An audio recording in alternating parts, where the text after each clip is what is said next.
ത്രിയേക ദൈവത്തിൻ്റെ തിരുനാമത്തിൻ്റെ മഹത്വം ഉണ്ടായിരിക്കട്ടെ. കർത്താവിനാൽ അഭിവന്യരായ പിതാക്കന്മാരെ, ബഹുമാനപ്പെട്ട റമ്പാച്ചന്മാരെ, ബഹുമാനപ്പെട്ട വൈദിക ശ്രേഷ്ഠരെ, ഇവിടെ സന്നിഹിതരായിരിക്കുന്ന സഹോദരി സഹോദരങ്ങളെ, വാത്സല്യം നിറഞ്ഞ കുഞ്ഞുങ്ങളെ, ഞാൻ ഈ സമയത്ത് ഒരു ദീർഘമായ പ്രസംഗം ചെയ്യാൻ സമയം ഉപയോഗിക്കുന്നില്ല. കാലം ചെയ്ത മാത്യൂസ് റമ്പാച്ചനെ പറ്റിയുള്ളൊരു അനുസ്മരണ പ്രസംഗം ഈ കുർബാനയോടനുബന്ധിച്ച് തന്നെ ഇവിടെ നമ്മുടെ വൈദിക സെമിനാരി പ്രിൻസിപ്പൽ ഡോക്ടർ KM ജോർജ് അച്ഛൻ നടത്തുവാനുള്ളതാണ്. അതിന് മുൻപ് ദീർഘമായൊരു പ്രസംഗത്തിന് പ്രസക്തിയില്ല എന്ന് എനിക്കറിയാം. എന്നിരുന്നാലും ഈ ആരാധനയുടെയും അതുപോലെ തന്നെ ഒരു ഔചിത്യം മാത്രം കണക്കിലെടുത്ത് ഏതാനും ചില വാക്കുകൾ മാത്രമേ ഇത്തരുണത്തിൽ ഓർമ്മിപ്പിക്കുവാനായിട്ട് ഞാൻ ആഗ്രഹിക്കുന്നുള്ളൂ. നമ്മുടെ സഭയെ സംബന്ധിച്ചിടത്തോളം സന്യാസി പ്രസ്ഥാനവും അതുപോലെ തന്നെ ആത്മീയ ജീവിതത്തിൻ്റെ ഉറവിടവും ഏറ്റവും നന്നായി പരിപോഷിപ്പിക്കപ്പെട്ട ഒരു സ്ഥാനമാണ്, ഒരു ആശ്രമമാണ് ഈ മൈലപ്ര സെന്റ് കുറിയാക്കോസ് ആശ്രമം. ഈ ആശ്രമ പ്രസ്ഥാനം ഉണ്ടാകുന്നതിനെ കുറിച്ച് നമ്മൾ ഒത്തിരി പിതാക്കന്മാരുടെ എഴുത്തുകളും ആശ്രമ പ്രസ്ഥാനത്തെ കുറിച്ചുള്ള ഒരുപാട് രേഖകളുമൊക്കെ നമുക്ക് അറിയാം. 4-ാം നൂറ്റാണ്ടിലൊക്കെ ആകുമ്പോഴേക്കും ധാരാളം ആശ്രമ പ്രസ്ഥാനങ്ങൾ ഉണ്ടാകുന്നുണ്ട്. അത് സഭയെ സംബന്ധിച്ചിടത്തോളം ഒരു ശക്തി കേന്ദ്രമാണ്. സഭയ്ക്ക് മാത്രമല്ല, ലോകത്തിന്റെ ശക്തി കേന്ദ്രമാണ്, മനുഷ്യവർഗത്തിന്റെ ശക്തി കേന്ദ്രമാണ്. അതാണ് ആശ്രമ പ്രസ്ഥാനത്തിന്റെ ഉത്ഭവത്തിന്റെ ഒരു പശ്ചാത്തലം എന്നാണ് എനിക്ക് തോന്നുന്നത്. പക്ഷേ ആശ്രമ പ്രസ്ഥാനം ശക്തിപ്പെടുകയും വളരുകയും ചെയ്യണമെങ്കിൽ ഞാൻ പലപ്പോഴും സ്വയം ആലോചിക്കുന്ന ഒരു ഉദാഹരണമുണ്ട്. ഒരു തേനീച്ച കൂട് തേൻ ഉൽപ്പാദിപ്പിക്കുന്ന വിധത്തിൽ ആ കൂട് നിലനിൽക്കണമെങ്കിൽ അതിനകത്തൊരു റാണി ഈച്ച ഉണ്ടാകും. ആ റാണി ഈച്ചയ്ക്ക് ചുറ്റും ധാരാളം തേനീച്ചകൾ കടന്നു വരും. ആൺ തേനീച്ച മടിയന്മാരാണെന്നാണ് പറയുന്നത്, എനിക്കറിഞ്ഞുകൂടാ. ഏതായിരുന്നാൽ ആ തേനീച്ചകളെല്ലാം ഒരുമിച്ച് അതിൻ്റെ ചുറ്റും കൂടി തേൻ ശേഖരിച്ച് അതെല്ലാം തന്നെ ആ റാണിയുടെ ഒരു കേന്ദ്ര ബിന്ദു അല്ലെങ്കിൽ കേന്ദ്ര സ്ഥാനി എന്ന നിലയിലാണ് ഉണ്ടാകുന്നത്. ഏത് ആശ്രമ പ്രസ്ഥാനവും ഉണ്ടാകണമെങ്കിൽ അതിന് ഒരു ആത്മീയ പ്രചോദനം, ആവേശം ഉണ്ടാകത്തക്കവണ്ണമുള്ള കുറെ പേര് അതിനകത്തുണ്ടാകണം. ഒരാളോ രണ്ടാളോ, ഒരാൾ ഏറ്റവും ശക്തമാണെങ്കിൽ അതിന് ചുറ്റും ഒത്തിരി പേര് ആകർഷിക്കപ്പെടും. എന്നിട്ട് അതിൻ്റെ പുറകാലെ ആ വിധത്തിലുള്ള സ്ഥാനികൾ ഉണ്ടാകുകയും ചെയ്യണം. സഭയെ സംബന്ധിച്ചിടത്തോളം സഭയുടെ പിതാക്കന്മാരുടെ നമ്മെ ഏൽപ്പിച്ചു തന്ന പാരമ്പര്യങ്ങൾക്കും വിശ്വാസ അനുഷ്ഠാനങ്ങൾക്കും ആചാരങ്ങൾക്കും പോറലേൽക്കാത്ത വിധത്തിലുള്ള ഒരു ആത്മീയ സ്രോതസ്, ഊർജം ഉണ്ടാകണം. അങ്ങനെ മലങ്കര സഭയ്ക്ക് ഒരു പുതിയ ആത്മീയ സ്രോതസ്സായി ജീവിച്ച പരിശുദ്ധൊരു പിതാവാണ് ഇന്ന് നമ്മൾ ഇവിടെ വിശുദ്ധ ഓർമ്മ പെരുന്നാൾ, ഇന്നത്തെ ഓർമ്മ പെരുന്നാൾ നടത്തുന്ന ആ വന്യനായ പിതാവിന്റെ ജീവിതം നമുക്കൊക്കെ അറിയാം, ഈ ദേശത്ത് തന്നെ അറിയാം, എല്ലാവർക്കും അറിയാം.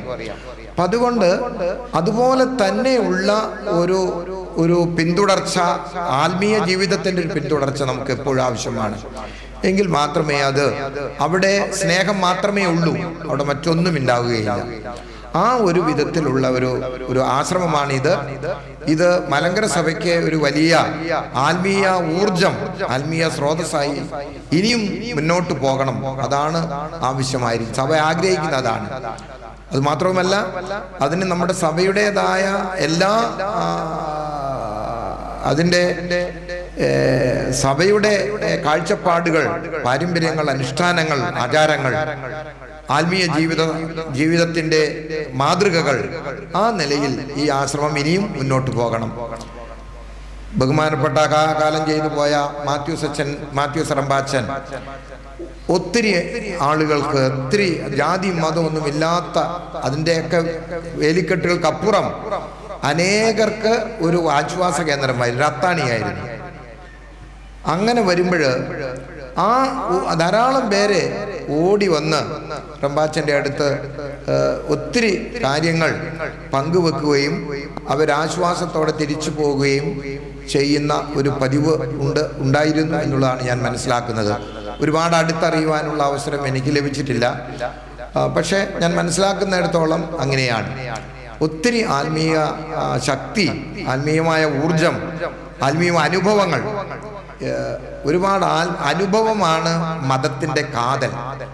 ആ അനുഭവങ്ങൾ നഷ്ടപ്പെട്ടാൽ പിന്നെ മതത്തിൻ്റെ പ്രസക്തി പോകും. പിന്നെ അതെല്ലാം ഒരു പൊള്ളയായ അനുഭവങ്ങളായിരിക്കും. അപ്പം അത് പാടില്ല.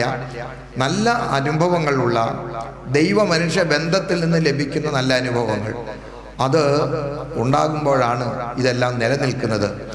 ഈ വന്യനായ റമ്പാച്ചൻ്റെ 20ാം വർഷമാണ് ഓർമ്മ പെരുന്നാളിൽ ഇന്ന് നമ്മൾ ആചരിക്കുന്നത്. സ്നേഹവും ഐകമത്യവും ദൈവികമായ എല്ലാ ഊർജവും നമുക്ക് ധാരാളം ഇനിയും ലഭിക്കണം. സഭയുടെ ശക്തി എന്ന് പറയുന്നത് പലപ്പോഴും ഈ ആശ്രമങ്ങളും ദയറാകളും ശക്തിപ്പെടുമ്പോഴാണ്. ആശ്രമങ്ങളും ദയറാകളും ക്ഷീണിച്ചു പോയാൽ മലങ്കര സഭ ക്ഷീണിക്കുന്നു എന്നാണ് അതിൻ്റെ അർത്ഥം. നമ്മുടെ എല്ലാ ആശ്രമങ്ങളും പ്രസ്ഥാനങ്ങളും ഒക്കെ ഒരു ആത്മീയ ശക്തിയാണെന്നുള്ളത് അതിൻ്റെ ഉള്ളിലുള്ളവർക്ക് മാത്രം തോന്നിയാൽ പോരാ, ദൂരെ നിൽക്കുന്നവർക്കും തോന്നും. നമ്മെക്കുറിച്ച് വിലയിരുത്താൻ, എന്നെക്കുറിച്ച് വിലയിരുത്താൻ എനിക്കറിഞ്ഞുകൂടാ. എന്നെ വിലയിരുത്തേണ്ടത് നിങ്ങളാണ്. എന്നെ നന്നാക്കാനായിട്ട് എനിക്ക് മാത്രമേ സാധിക്കുകയുള്ളൂ എന്ന് എൻ്റെ വിചാരം. നിയമം കൊണ്ട് എന്നെ നന്നാക്കാൻ പറ്റുകയില്ല. അപ്പോൾ എന്നെക്കുറിച്ച് വിലയിരുത്തേണ്ടത് നിങ്ങളാണ്. അതേസമയം എന്നെ നന്നാക്കേണ്ടത് ഞാനുമാണ്. അത് നല്ലതുപോലെ നമ്മൾ ഓർക്കണം. നമ്മുടെ ആശ്രമ പ്രസ്ഥാനങ്ങളെ കുറിച്ച് നമ്മൾ തന്നെ വാതോരാതെ കേമമാണ് എന്ന് പറഞ്ഞാൽ അത് ശരിയല്ലെന്ന് എൻ്റെ വിചാരം. നമ്മെക്കുറിച്ച് മറ്റുള്ളവർ കാണട്ടെ, നമ്മളെക്കുറിച്ചുള്ള സാക്ഷ്യവും മറ്റുള്ളവർ സാക്ഷ്യപ്പെടുത്തട്ടെ, അതാണ് വേണ്ടിയത്. അല്ലാതെ നമുക്ക് അങ്ങനെ വരുമ്പോൾ സഭയുടെ ഒരു വലിയ ശക്തി കേന്ദ്രം ആശ്രമങ്ങളും ദയറാകളുമാണ്. അവർക്ക് ലോകത്തോട് ഉള്ള അട്രാക്ഷനേക്കാൾ കൂടുതലായിട്ട് ഒരു ആധ്യാത്മികമായ ജീവിതത്തിൻ്റെ അട്രാക്ഷനാണുള്ളത്. അതിനെ ഈ വൈദിക ജീവിതം വേണമെന്നൊന്നുമില്ല. വൈദിക ജീവിതം കൂടാതെ തന്നെ നമുക്ക് ആത്മീയമായി ശക്തിപ്പെടാനായിട്ട് സാധിക്കും. നമ്മുടെ ആശ്രമ പ്രസ്ഥാനങ്ങളും അതുപോലെ തന്നെ പഴമയുള്ള കാര്യങ്ങളൊക്കെ നമ്മളൊന്ന് അന്വേഷിച്ചാൽ വെറും സാധാരണക്കാരായ ആളുകൾ ആത്മീയമായ ശക്തി പ്രാപിച്ച് വലിയ ദൈവ തേജസ്സുള്ളവരായി തീർന്നിട്ടുള്ളവർ ധാരാളമുണ്ട്, ഈ കാലത്തുമുണ്ട്. അതൊന്നും നമ്മൾ ചിലപ്പോൾ തിരിച്ചറിയുകയില്ല. അതുകൊണ്ട് ഈ ദൈവ മനുഷ്യ ബന്ധം ശക്തിപ്പെടണം. അതിനെ കീഴടക്കാൻ ലോകത്തിൽ ഒരു ശക്തിക്കും സാധിക്കുകയില്ല. ദൈവ മനുഷ്യ ബന്ധമാണ് ഏറ്റവും വലിയ ബന്ധം എന്ന് പറയുന്നത്. ഏറ്റവും വലിയ ശക്തിയും അത് തന്നെയാണ്. ലോകത്തിൻ്റെ ശക്തിയൊക്കെ വളരെ നിസ്സാരമാണെന്ന് എനിക്ക് തോന്നുന്നത്. ദൈവശക്തിക്ക് മുമ്പിൽ കീഴടക്കാൻ, ദൈവശക്തി ലോകത്തെ മുഴുവനും കീഴടക്കാൻ തക്കവണ്ണമുള്ള കരുത്തുണ്ട്, ശക്തിയുണ്ട്. പക്ഷെ അത് നമ്മൾ തിരിച്ചറിയുകയും ആ ഒരു ജീവിതത്തിലൂടെ നമുക്ക് ഈ ലോകത്തിൻ്റെ തിന്മകളെ നിശേഷം ഇല്ലാതാക്കാനായിട്ട് സാധിക്കും. ഒത്തിരി ക്ലേശമുണ്ട് അതിന്. ആത്മീയ ജീവിതം ക്ലേശമുള്ളതാണ്. വളരെ അധ്വാനമുള്ള ഒരു ജീവിതമാണ് ആത്മീയ ജീവിതം എന്നാണ് എനിക്ക് തോന്നുന്നത്. കാരണം നമുക്ക് എല്ലാം നമുക്ക് സ്വാതന്ത്ര്യം ഇഷ്ടം പോലെയുണ്ട്. നല്ലതും നല്ലതല്ലാത്തതും ഒക്കെ ചെയ്യാനുള്ള സൗകര്യമുണ്ട്, സ്വാതന്ത്ര്യമുണ്ട്. നമുക്ക് ആരും തടയാനില്ല. പക്ഷേ അത് നമ്മെ തന്നെ തടയണം. നമ്മെ നിയന്ത്രിക്കേണ്ടത് നാം തന്നെയാണ്. അല്ലാതെ നമ്മെ നിയന്ത്രിക്കേണ്ടത് ആരാ? ഇപ്പം കേരള സർക്കാർ തരുന്ന നിയമങ്ങളൊക്കെ നമ്മൾ അനുഷ്ഠിക്കാൻ ബാധ്യസ്ഥമാണ്. ദൈവം തരുന്ന നിയമങ്ങളൊക്കെ നമ്മൾ അനുഷ്ഠിക്കണമെങ്കിൽ നമ്മളും കൂടെ അങ്ങോട്ട് സഹകരിച്ചെങ്കിൽ മാത്രമേ പറ്റുള്ളൂ. അതുകൊണ്ടാണ് അത് ഏദൻ തോട്ടത്തിൽ പോലും അമ്പെ പരാജയപ്പെട്ടത്. തമ്പുരാൻ കുറെ നിയമങ്ങളൊക്കെ കൊടുത്തു, പക്ഷെ അവിടെ ഒന്നും അനുസരിച്ചില്ല. ആദമിന് തോന്നി അതൊന്നും അത്ര ഗൗരവമുള്ളതല്ല എന്ന്. അതുകൊണ്ടാണ് ഞാൻ ആദ്യം പറഞ്ഞത്, എന്നെ നന്നാക്കാൻ എനിക്ക് മാത്രമേ സാധിക്കുകയുള്ളൂ, എന്നെ വിലയിരുത്തുവാൻ എനിക്ക് സാധിക്കുകയില്ല, അത് നിങ്ങൾക്കേ സാധിക്കുകയുള്ളൂ. ഇത് നമ്മുടെ ജീവിതത്തിനൊരു തത്വമായി നാം ഉൾക്കൊള്ളുന്നുവെങ്കിൽ നമുക്ക് നമ്മെ തന്നെ ആത്മപരിശോധന ചെയ്ത് ഒരു ദൈവിക ശക്തി പ്രാപിപ്പാൻ തക്കവണ്ണം ഇടയാകും. ഞാൻ എൻ്റെ വാക്കുകളോട് ദീർഘിപ്പിക്കുന്നില്ല.